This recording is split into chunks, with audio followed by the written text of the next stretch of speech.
കുറച്ചധികം വർഷങ്ങളായി കേരളത്തിലെ പരിസ്ഥിതി പ്രവർത്തകരുടെ കാണപ്പെട്ട ദൈവമാണ് മാധവ് ഗാഡ്ഗിൽ. ഇദ്ദേഹത്തിന്റെ അധ്യക്ഷതയിൽ പശ്ചിമഘട്ട പരിസ്ഥിതി വിദഗ്ധ സമിതി അഥവാ WGEEP തയ്യാറാക്കിയ വെസ്റ്റേൺ ഘാട്ട് എൻവിറോൺമെന്റൽ റിപ്പോർട്ട് അഥവാ ഗാഡ്ഗിൽ റിപ്പോർട്ട് ഇവരുടെ ബൈബിളാണ്. ഗാഡ്ഗിൽ റിപ്പോർട്ടിനെ സയന്റിഫിക്കായും അതിന്റെ സാമൂഹിക ഇടപെടലുകളുമായി തരംതിരിച്ചു പഠിക്കേണ്ടതുണ്ട്. ഉപരിപ്ലവമായ പരിസ്ഥിതി ബോധ്യങ്ങളും മധ്യവർഗ പരിസ്ഥിതി ജാടകളും ശാസ്ത്രീയ സാക്ഷരത പോലുമില്ലാത്ത സോ കോൾഡ് പരിസ്ഥിതി ഇവാഞ്ചലിസ്റ്റുകളും ചേർന്ന് ഒരു ജനതയെ ഒറ്റുകൊടുക്കുന്നതെങ്ങനെ എന്നതിന് തെളിവായിട്ടാണ് ഗാഡ്ഗിൽ റിപ്പോർട്ട് പൊക്കിപ്പിടിച്ചുകൊണ്ട് മലയോരത്തെ കർഷകരെയും തൊഴിലാളികളെയും വേട്ടയാടുന്നത്. ഗാഡ്ഗിൽ ഭക്തരുടെ എല്ലാ കാലത്തുമുള്ള ആരോപണങ്ങൾ ഒരേ പാറ്റേണിൽ ഉള്ളവയാണ്.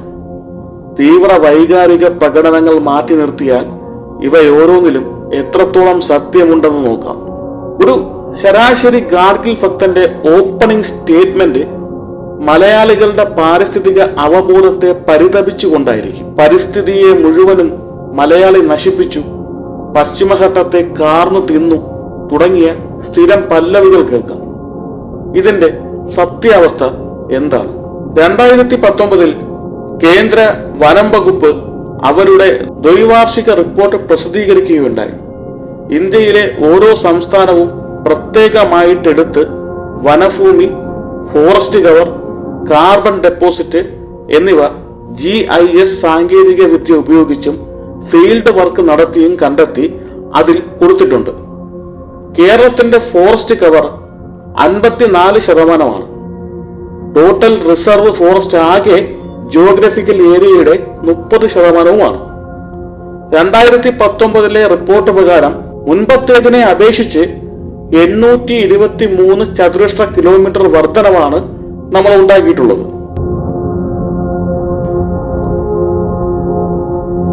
ഇന്ത്യയിലെ ഏറ്റവും ജനസാന്ദ്രതയുള്ളൊരു സംസ്ഥാനമാണ് കേരളം എന്നുകൂടി ഓർക്കേണ്ടതുണ്ട്. ഗാഡ്ഗിൽ റിപ്പോർട്ടിൽ കേരളത്തിലെ പശ്ചിമഘട്ട മേഖലയിൽ 90% ഫോറസ്റ്റ് കവർ ഉണ്ടെന്ന് സാക്ഷ്യം പറഞ്ഞിട്ടുമുണ്ട് കേട്ടോ. 50 ലക്ഷം മനുഷ്യർ ജീവിക്കുന്ന ഇടമാണ്. പരിസ്ഥിതിവാദികൾ നാഴികയ്ക്ക് 40 വട്ടം പശ്ചിമഘട്ടം തകർന്ന് തരിപ്പണമായി എന്ന് നിലവിളിക്കുന്ന സ്ഥലമാണ് 93% ഫോറസ്റ്റ് കവർ ഉള്ള ഇടമായി ഗാഡ്ഗിൽ പറയുന്നത്. വാദത്തിന് വേണ്ടി ഫോറസ്റ്റ് കവർ എന്നത് സ്വാഭാവിക വനമല്ല, മരങ്ങളുടെ ആവരണം മാത്രമാണ് എന്ന് സമ്മതിക്കുകയാണെങ്കിൽ പോലും 30% റിസർവ് ഫോറസ്റ്റ് ശുദ്ധമായ വനപ്രദേശം തന്നെയാണെന്നതിൽ സംശയമൊന്നുമില്ലല്ലോ അല്ലേ? വെക്കാവുന്നിടത്തോളം മരങ്ങൾ വെച്ചു പിടിപ്പിക്കലാണ് ആഗോളതാപനം തടയാനുള്ള ഏക വഴി എന്ന് പറയുന്ന അതേ നാവ് കൊണ്ടാണ് ഫോറസ്റ്റ് കവർ കൂടുന്നത് കൊണ്ട് ഗുണമില്ലെന്ന സിദ്ധാന്തവും ഇറക്കുന്നത്. സമീപകാലത്തായി ലോകമാകമാനം പരിസ്ഥിതി സൗഹാർദ്ദ രീതികളിലേക്ക് മാറുകയാണ്. നമ്മൾ പോലും അറിയാതെ നമ്മൾ അതിന്റെ ഭാഗമാവുകയാണ്. 50 വർഷം മുൻപ് ഒരു വീടുണ്ടാക്കണമെങ്കിൽ എത്ര ക്യൂബിക് അടി മരം ഉപയോഗിക്കണമായിരുന്നു? റെയിൽവേ പാളങ്ങൾ നിർമ്മിക്കാനും പാലങ്ങൾ, ഗവൺമെന്റ് കെട്ടിടങ്ങൾ, വീടുകളിലെ അടുപ്പിൽ ഉപയോഗിക്കുന്ന വിറക് വരെ നമ്മൾ മരങ്ങളിൽ നിന്നുമാണ് കണ്ടെത്തിയത്. ഇന്നത്തെ നിലയിൽ അങ്ങനെയുള്ള ഉപയോഗങ്ങളൊന്നും മരങ്ങൾക്കില്ല. കാറുകൾ പുറന്തള്ളിയിടുന്ന വിഷവാതകങ്ങളുടെ അളവിൽ 20 മുതൽ 50 മടങ്ങ് കുറവാണ് നമ്മൾ 20 വർഷം കൊണ്ട് ഉണ്ടാക്കിയിരിക്കുന്നത്. അങ്ങനെ ഏതൊരു രംഗം എടുത്തു നോക്കിയാലും കൂടുതൽ പരിസ്ഥിതി സൗഹാർദ്ദപരമായ രീതിയിലാണ് കാര്യങ്ങൾ മുന്നോട്ട് പോകുന്നത്. അതൊരു കാലഘട്ടത്തിന്റെ ആവശ്യവുമാണ്. പശ്ചിമഘട്ട സമിതി റിപ്പോർട്ട് 2011 പേജ് 10 ഗാഡ്ഗിൽ തന്നെ പറയുന്നുണ്ട്, മാറിയ സാഹചര്യങ്ങളും ഉപഭോഗ രീതികളും മരത്തിന്റെ ഉപയോഗം ഗണ്യമായി കുറച്ചിട്ടുണ്ട് എന്ന്.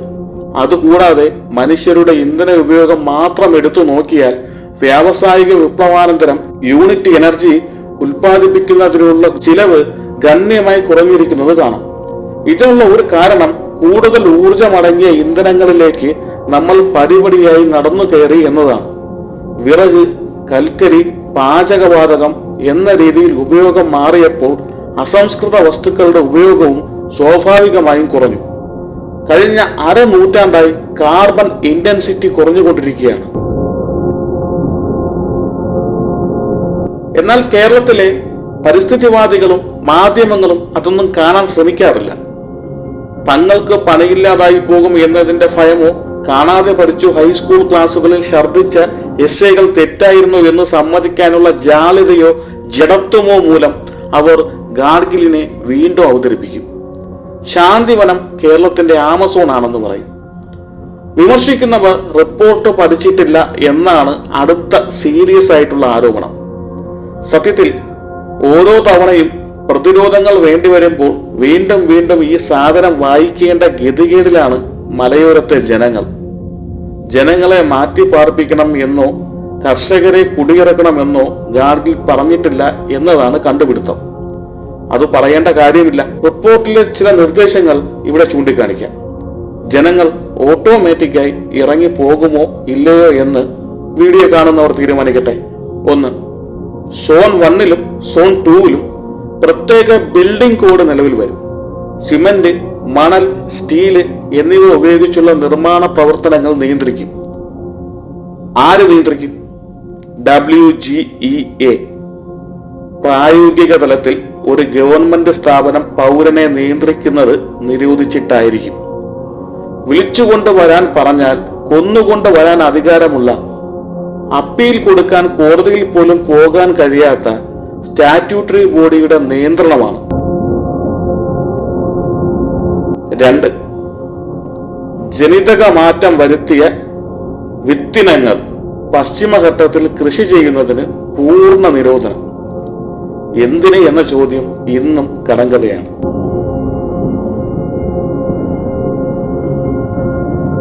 3.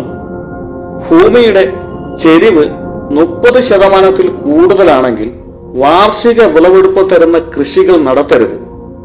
സോൺ 1, സോൺ 2 ചേന, ചേമ്പ്, കാച്ചിൽ, കപ്പ കൃഷിയൊക്കെ പരിസ്ഥിതി വിരുദ്ധമാണ്.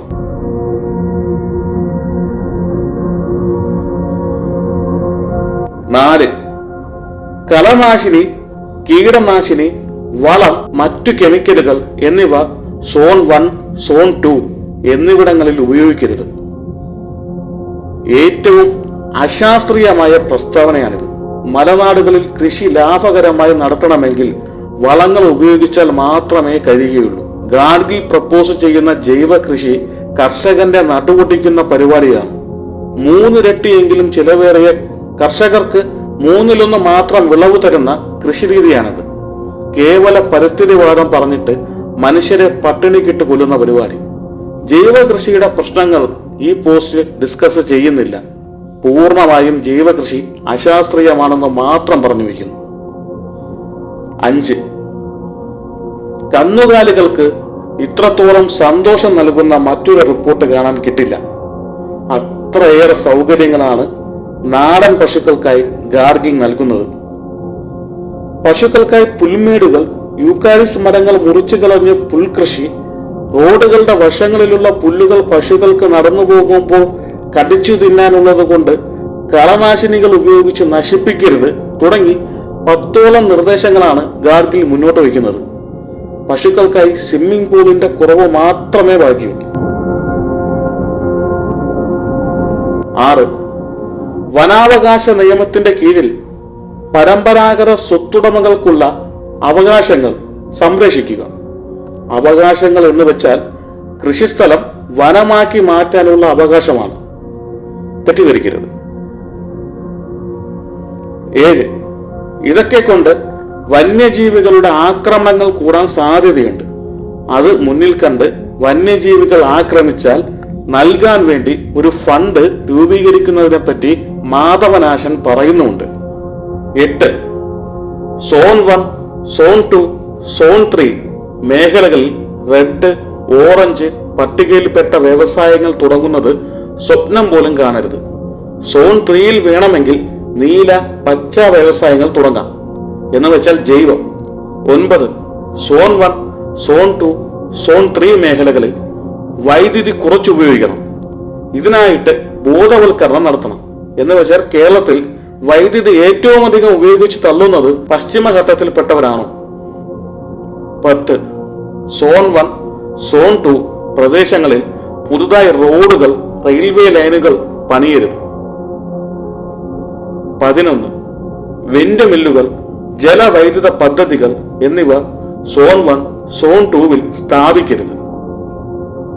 ഇത്രയും വായിച്ചിട്ട് ആദ്യം ഗാഡ്ഗിൽ ഇന്റർവ്യൂവിൽ പറഞ്ഞ ജനങ്ങളെ മാറ്റിപ്പാർപ്പിക്കാൻ ഞാൻ പറഞ്ഞില്ല എന്ന പീലാത്തോസ് നയം ഒന്നും കൂടെ വായിച്ചു നോക്കുക.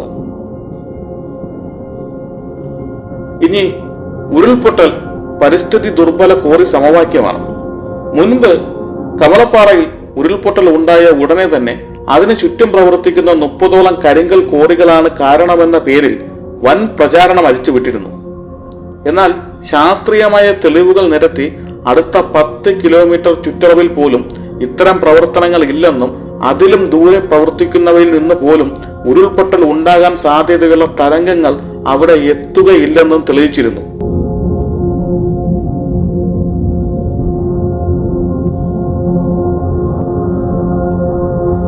എന്നാൽ സത്യം ചെരിപ്പിടുമ്പോഴേക്കും നുണ ലോകം ചുറ്റി വരുമെന്ന പഴഞ്ചൊല്ല് ഇവിടെ വീണ്ടും അന്വർത്ഥമാക്കുകയാണ്. ഗോവയിലും കർണാടകയിലുമടക്കം മറ്റു സംസ്ഥാനങ്ങളിൽ മൾട്ടിനാഷണൽ കമ്പനികൾ അതിഭീകരമായ ഹനികൾ യാതൊരു നിയന്ത്രണങ്ങളുമില്ലാതെ പ്രകൃതി ചൂഷണം നടത്തുന്നുണ്ട്.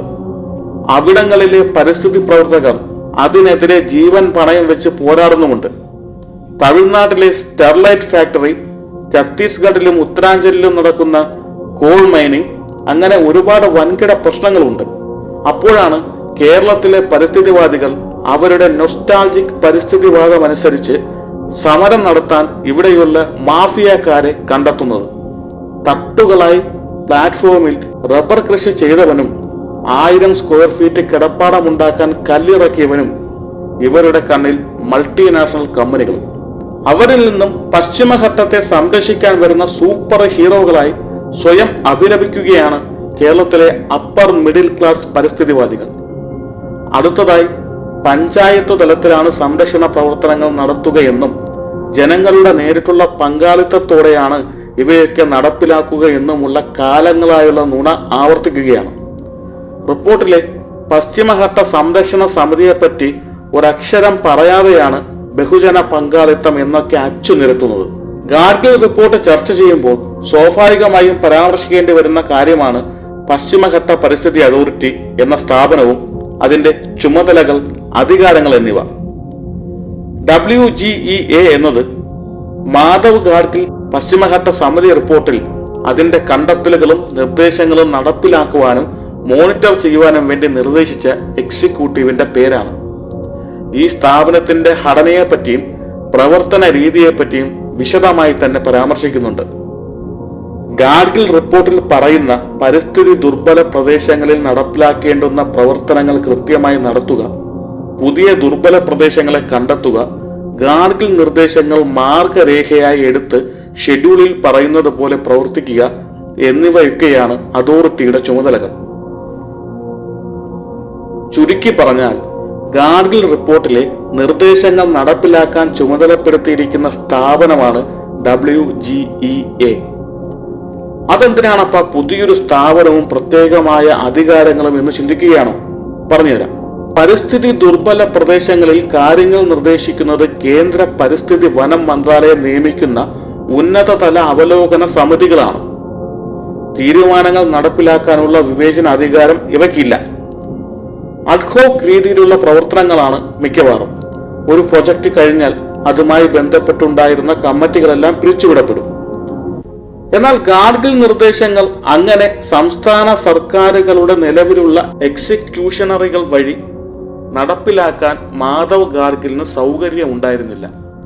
സർവാധികാരങ്ങളുമുള്ള സ്റ്റാറ്റ്യൂട്ടറി രീതിയിൽ പ്രവർത്തിക്കുന്ന ഒരു സിസ്റ്റമായിരുന്നു ആ മഹാൻ വിഭാവനം ചെയ്തത്.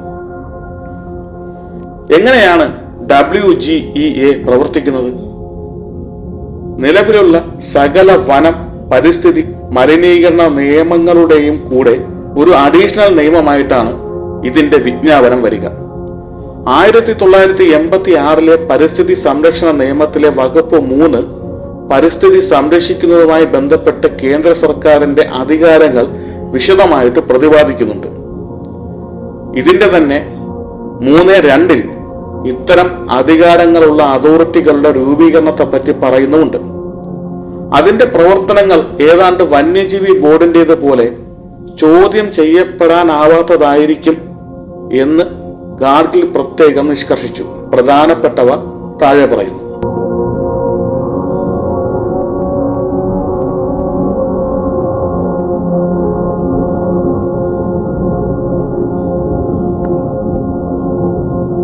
ഒന്ന്, പശ്ചിമഘട്ടത്തിന് ഹാനികരമായ ഏത് പ്രവൃത്തിയും നിരോധിക്കാനും നിയന്ത്രിക്കാനും ബന്ധപ്പെട്ട സർക്കാരിനോ ഏജൻസികൾക്കോ നിർദ്ദേശം നൽകാനും അത് പാലിക്കുന്നുണ്ടോ എന്ന് ഉറപ്പുവരുത്താനും അതോറിറ്റിക്ക് അധികാരമുണ്ട്. ഇപ്പൊ മനസ്സിലായി കാണുമല്ലോ, സാധാരണ ഗ്രാമപഞ്ചായത്തുകൾക്കും ജനകീയാസൂത്രണ സ്ഥാപനങ്ങൾക്കും എന്തിനും സംസ്ഥാന സർക്കാരിന് മുകളിലായിട്ടാണ് WGEAയുടെ അധികാര പരിധിയെന്ന്.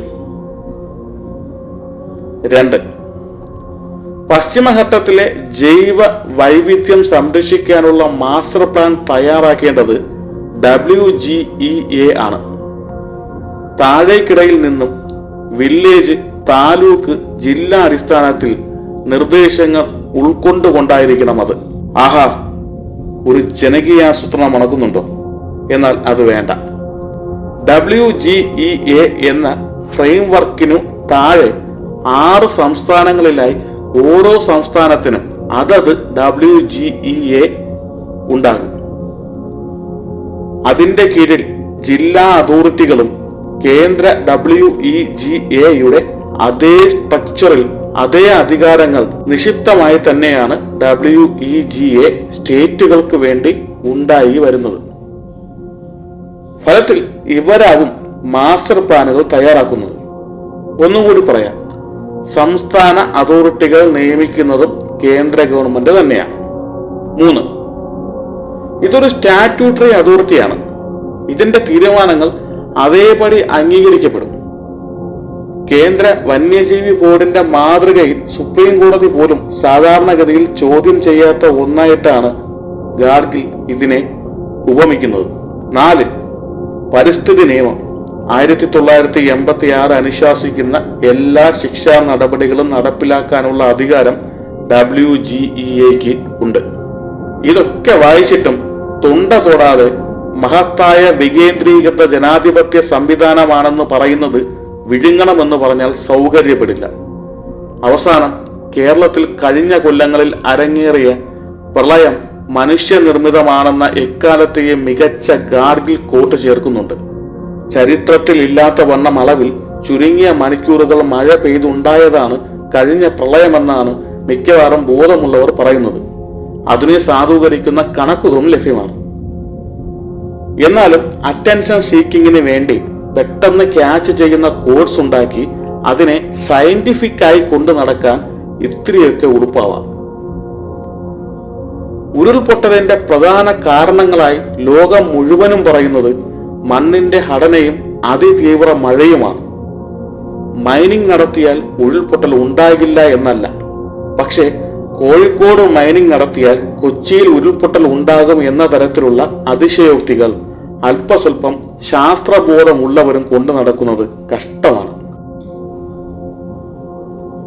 കഴിഞ്ഞ തവണ ഉരുൾപൊട്ടൽ ഉണ്ടായ കവളപ്പാറയിൽ ഒരു കോറി പോലും പ്രവർത്തിക്കുന്നുണ്ടായിരുന്നില്ല എന്നൊക്കെ അപ്പോൾ തന്നെ ആളുകൾ പ്രൂവ് ചെയ്യുന്നുണ്ടായിരുന്നു. Geology department head doctor Nandakumar പ്രസ്തുത സ്ഥലം സന്ദർശിച്ചു പറഞ്ഞത് അവിടെയുള്ള മണ്ണിന്റെ ഘടനയും മഴയുമാണ് ഉരുൾപൊട്ടൽ ഉണ്ടാക്കിയത് എന്നാണ്. എന്നിരുന്നാലും നുണകൾ നിർത്തുന്നുമില്ല. ഉരുൾപൊട്ടിയത് എങ്ങനെ? ഇന്ന് നാം അഭിമുഖീകരിച്ചു കൊണ്ടിരിക്കുന്ന വയനാട്ടിലെ ഉരുൾപൊട്ടലും കവളപ്പാറയിലും മാത്രമല്ല, ലോകത്ത് പലയിടങ്ങളിലും ഉരുൾപൊട്ടാറുണ്ട്. 2003 ലോകവ്യാപകമായി നടന്നൊരു പഠനമുണ്ട്. 12 മാസങ്ങൾ എടുത്തുകൊണ്ട് ഏകദേശം 210ഓളം വിനാശകരങ്ങളായ ഉരുൾപൊട്ടൽ സംഭവങ്ങൾ പഠിച്ചതിനു ശേഷം അവർ കണ്ടെത്തിയ കാര്യം 90% മുകളിൽ ഉരുൾപൊട്ടൽ ഉണ്ടാകുന്നതും കനത്ത മഴ കാരണമായിട്ടാണെന്നാണ്. എങ്ങനെയാണ് കനത്ത മഴയുണ്ടാകുമ്പോൾ ഉരുൾപൊട്ടൽ ഉണ്ടാകുന്നതെന്നതിന്റെ വിശദമായ വിവരങ്ങൾ പബ്ലിക് ഡൊമൈനിൽ അവൈലബിൾ ആണ്. പ്രാഥമികമായി കനത്ത മഴ മണ്ണിന്റെ പോർ വാട്ടർ പ്രഷർ കൂട്ടുന്നു. അതുകൂടാതെ മണ്ണിന്റെ പാളിയും ചെരിഞ്ഞ പ്രദേശവും തമ്മിലുണ്ടായിരുന്ന റെസിസ്റ്റൻസ് ബലം ജലത്തിന്റെ ആവരണം ഉണ്ടാക്കുന്ന ടെൻഡൻസി ടു ഫ്ലോട്ട് പ്രതിഭാസം കാരണം കുറയുന്നു. സ്വാഭാവികമായി ഗ്രാവിറ്റി, ഹൈഡ്രോളിക് പുഷ് എന്നിവ കൊണ്ട് മണ്ണിന്റെ പാളികൾ അടർന്ന് ഉരുൾപൊട്ടൽ ഉണ്ടാകും. മഴയുടെ അളവും എത്ര നേരം പെയ്യുന്നു എന്നതും ഉരുൾപൊട്ടലിനെ നിർണായകമായി സ്വാധീനിക്കുന്ന ഒന്നാണ്. അതുകൊണ്ടാണ് ഉരുൾപൊട്ടൽ മിക്കവാറും ഹെവി റെയിൻഫാൾ എന്ന പ്രഥമ കാരണത്തെ മുന്നോട്ട് വയ്ക്കുന്നത്. മനുഷ്യരുടെ ഇടപെടലുകൾ കൊണ്ട് ഉരുൾപൊട്ടൽ ഉണ്ടാകുന്നില്ല എന്നല്ല, അതിന്റെ സാധ്യത മറ്റു ജിയോളജിക്കൽ, മോർഫോളജിക്കൽ കാരണങ്ങൾ കണക്കിലെടുക്കുമ്പോൾ നിസാരമാണെന്നതാണ്. അത്തരം ഒരു അപ്രധാന ഘടകത്തെയാണ് ഇവിടുത്തെ പരിസ്ഥിതി പ്രവർത്തകർ ചിരട്ടപ്പുട്ട് വീഡിയോകളൊക്കെ പുറത്തിറക്കിയും സ്യൂഡോ സയന്റിസ്റ്റുകളെ കൂട്ടുപിടിച്ചും ആളുകളിലേക്ക് കടത്തിവിട്ട് ഭയപ്പെടുത്തുന്നു.